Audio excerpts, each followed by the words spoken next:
pour le choix des noms d'espèces, eh bien, donc il y a différentes manières de travailler. On peut choisir un nom basé sur la morphologie, sur la forme, par exemple, de l'espèce, ou bien dédier ce nom à une personne. Ça, c'est beaucoup fait, à des collègues, à des amis ou à des membres de la famille. J'ai moi-même nommé une espèce en honneur de ma fille aînée, par exemple, Nebella aliciae.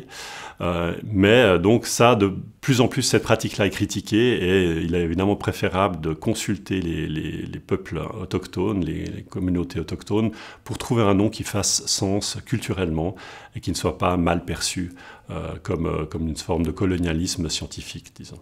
Donc ça, c'est une démarche qui est évidemment très intéressante parce que ça nous permet d'entrer vraiment dans la culture, de comprendre des aspects culturels de l'endroit où on travaille. Et pour nous, c'est un enrichissement et c'est aussi une marque de respect pour ces peuples autochtones.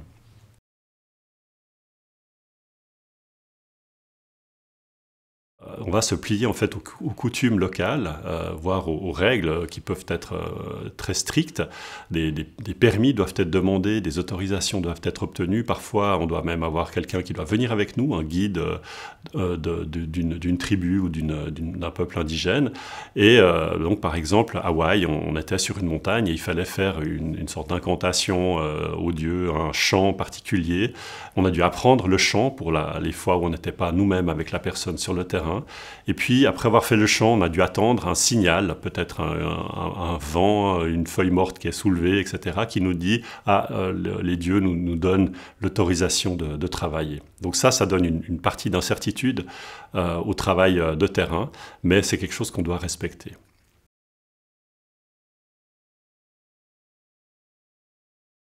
Alors, est-ce que c'est une obligation de tenir compte des cultures locales pour choisir un nom d'espèce? Non, c'est pas encore, en tout cas, une obligation.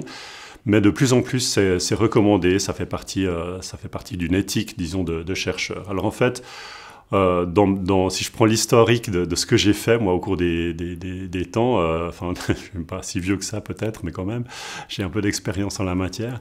J'ai à la fois décrit des espèces sur la base de leur morphologie, simplement, voilà, par exemple, Nebella rotunda, ou qui serait simplement ronde, donc c'est logique de donner une forme géométrique, d'utiliser une forme géométrique pour le nom.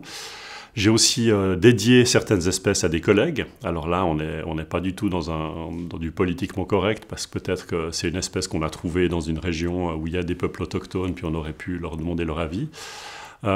Parfois, j'ai fait une démarche qui s'apparente en fait à une démarche culturelle. Par exemple, j'ai dédié une espèce à Nelson Mandela. Donc, on a nommé Quadrulella madibai. Madiba, c'était son nom, le nom que lui donnaient en fait ses amis, son peuple. Donc, en fait, on n'a pas consulté le peuple en question pour savoir s'ils étaient d'accord avec la démarche. On a pensé que c'était rendre honneur à Nelson Mandela et que c'était une bonne chose, mais en fait, peut-être que c'était faux. Une fois, j'ai aussi donné un nom de genre à une espèce, un groupe d'amibes, en m'inspirant en fait d'un peuple, parce que cette amibe me faisait penser un peu à des femmes girafes. Elle avait un très long cou. Et puis donc, je me suis dit, j'ai regardé un petit peu et je savais qu'il y avait des femmes girafes en Afrique, mais il y en a aussi du côté de la Birmanie. Et les femmes girafes birmanes, ça ressemblait plus à l'amibe. Alors on a nommé ce genre Padaungiella en référence au peuple des Padaung. Alors je ne suis pas super sûr, disons, que le peuple des Padaung apprécierait l'analogie. Et donc voilà, peut-être que c'était une erreur culturelle. Et puis alors finalement, peut-être ce dont je suis plus fier, c'est une espèce d'amibe de Nouvelle-Zélande où là vraiment on a fait la démarche avec le peuple des Maoris, avec des responsables culturels Maoris. Il y a eu toute une démarche qui s'est faite avec des échanges très intéressants sur comment nommer cette espèce en relation à des objets, à des formes connues des Maoris, et ça donnait vraiment quelque chose de très chouette. Donc on a appelé cette espèce Apodera angatakere. Angatakere, ça veut dire une coquille avec une quille, parce que cette amibe, elle avait une sorte de quille. Pour la petite histoire, on a d'abord cru que c'était un genre nouveau, et en fait je l'aurais appelé Angatakere comme genre, et puis pour l'espèce, je voulais l'appeler Lineae en référence à ma fille cadette, parce que en fait en prélevant ces échantillons, on était sur un volcan avec un temps exécrable et puis un vent tellement fort que je devais tenir ma fille pour pas qu'elle s'envole. Et du coup, mes mains étaient tellement froides que j'arrivais plus à fermer mes sachets de prélèvement, et c'est Linéa qui avait, avec ses mains qui étaient encore bien chaudes, pu fermer le sachet. Donc j'aurais trouvé que c'était un clin d'œil sympa de lui dédier cette espèce. Et puis en fait, ça aurait été un mix d'un nom maori avec un clin d'œil pour ma fille. Mais bon, comme c'était pas un nouveau genre, au final, on a gardé Angata kere comme nom d'espèce, et du coup, j'ai pas encore pu dédier d'espèces à ma fille cadette. Mais bon, j'en ai dédié une autre à ma fille aînée, donc il y a une belle Aliciae qui existe, qui vient elle du Costa Rica, et là aussi on n'a pas fait la démarche de savoir s'il y aurait un nom autochtone, enfin, qui serait cohérent, disons, avec la culture autochtone.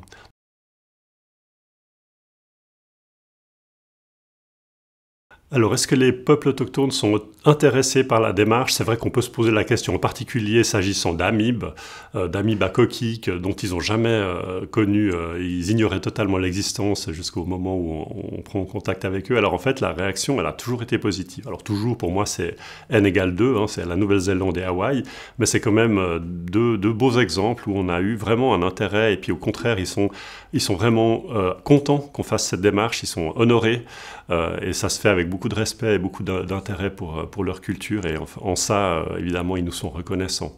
Donc je dirais oui, dans tous les cas, ils adhèrent à la démarche, même si ça leur demande du temps et du travail. Je pense que c'est quelque chose qui est vraiment perçu positivement.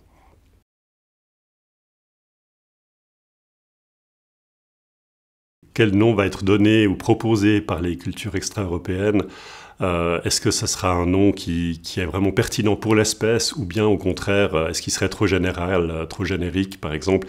Et exactement, on a eu ce cas avec la pas avec la Nouvelle-Zélande, parce que là, on est directement parti sur la forme particulière de cette espèce. Mais à Hawaï, en fait, la première proposition de nom qui nous a été faite, en fait, serait valable pour toutes les tecamibes, pour toutes les amibes à coquilles. Et donc, on a dû leur dire, bah oui, ce nom-là serait pertinent pour le groupe dans son ensemble, mais en fait, c'est pas de ça qu'on a besoin.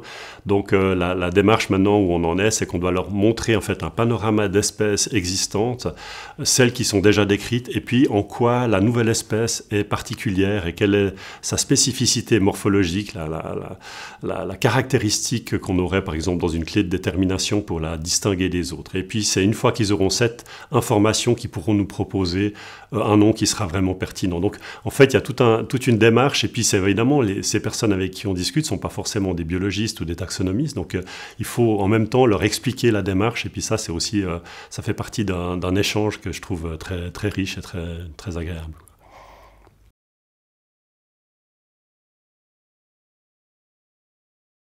Parce que bien sûr, ces gens connaissent leur région mieux que nous. Nous, on a souvent, voilà, on arrive avec notre lecture de biologistes, d'écologues, donc on va faire toutes sortes de choses qui sont pertinentes à nos yeux, mais eux-mêmes, ils auront aussi une autre lecture. Par exemple, à Hawaï, il y a souvent des noms qui sont donnés pour des organismes aquatiques, marins, et des organismes terrestres. Donc en fait, on va avoir un effet miroir entre les organismes aquatiques et puis terrestres. Et puis ça m'interpelle beaucoup. Je me dis, ah bah tiens, est-ce que au niveau des organismes que j'étudie, il y aurait aussi un pendant aquatique, un pendant terrestre à chercher. Donc ça, et au niveau des noms, bah, par exemple, voilà, ça peut nous stimuler à essayer de chercher dans certains endroits si on ne trouverait pas quelque chose qui aurait cette dualité-là. Donc voilà, ça c'est juste un exemple, mais oui, effectivement. Et puis après, bien sûr, il y a aussi toute la culture, toutes les traditions, toute la mythologie de ces pays qui peuvent aussi nous donner envie d'aller peut-être plus loin, ou d'aller dans certaines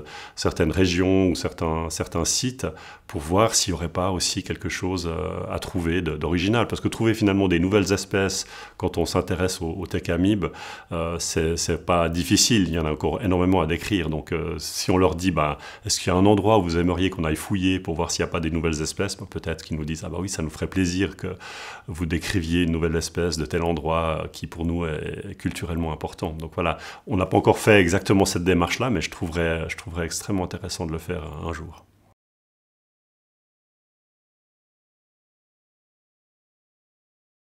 Quelle est la réaction des médias ou de la société au nom qu'on donne? C'est vrai que donner un nom, c'est important. C'est un peu, on donne un nom quand on a un enfant, mais la taxonomie, c'est ça aussi. Donc c'est un grand privilège quand on décrit des espèces. On peut choisir un nom.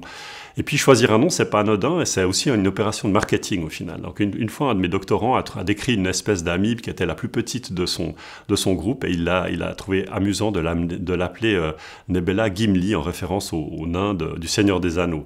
Eh bien, les médias ont adoré ça. Il y a même eu des journaux autrichiens qui ont couvert l'histoire.